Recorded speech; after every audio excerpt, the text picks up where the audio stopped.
Сайн бацаано. Хими. Яа. Опа. За. Сайн бацаано.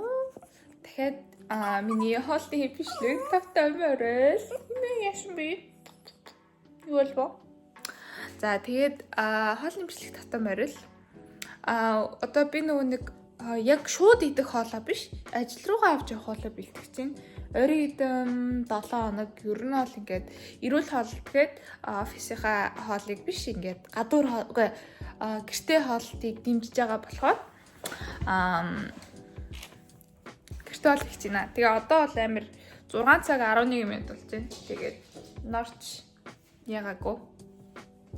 Бүтэн мандаагүй юм шиг байна. Тэгээд хоол руу гарцгаая. Өдрийн хоол амир тийм эрүүл хоол авах болно. Яг ийм юу шиг юу гэвэл голубцын шиг гэхдээ эрүүл. Голубцын бол эрүүлтэй. Гэхдээ бас арай хурдан. За үзүүлцгээе. За тэгээд орцоор бол би өчтөрийг туршиж үзсэн байхгүй юу. Тэгээд өчтөр хийхдээ болохоор мөгтэй хийсэн. Гэхдээ өнөөдөр мөг байхгүй байгаа болохоор мөггүй хийж байна. За тэгээд гол орц нь болохоор ингээд хятад байцаа гэдэг дээ шүү дээ. Энэгээр болохоор нөгөө юмаа ороод тэгээд сонгон сармис, зукини, луун, шарлуун, тэгээд паприка, тэгээд лаадсан түна. Тэгээд өчтөр бол мөгтэй хийсэн ч уг нь амар гоё болсон. Тэгээд миний бодлоор яг дүпүү, мөг нэмэл ер нь бол гоё л баг. Гэхдээ өглөө болж байгаа болохоор би жоо дэлгүүр ормооргүй байна. Тэгээд иймэрхүү орцороо ер нь бол хоол хийцгээе. За эхлээд болохоор хятад байцаагаа арилгаад би бол 5 навч ашигласан. Тэгээд оройсгийн жоохон хусчих юм бол дараа нь эргүүлэхэд амархан байдгийн. Тэгээд одоо ногоонуудаа арилгаад тэгээд хэрчин хамаагийн маа сайхан цэвэрлээд тэгээд энэ юу навчаа эхлээ буцалгана. Тех орондоо юмнуудаа сайхан цэвэрснийхаа дараа хэрцээр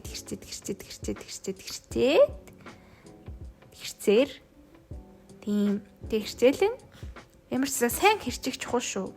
За тэгээд одоо юмнуудаа буслахж эхэлнэ. За тэгээд эхлээд болохоор сонгоно шараад ажимаар бусаж юмнуудаа нэмж шараад тэр хооронд чинь ер нь бол байцаа чинь болцсон байна. Тэгээд амтлагч гээд гочужаан, түна, тэгээд янз бүрийн жижиг сажиг юмнууд өөртөө ямар хамт таалагдж байгаагаар хийчээд тэгээд байцаандаа ороод тэгээд тэрийгээ дахиад нэмж шараад тэгэл болоо. Хоол маань комплит. Царамтай ч гэсэн хурдан тэгээд амархан.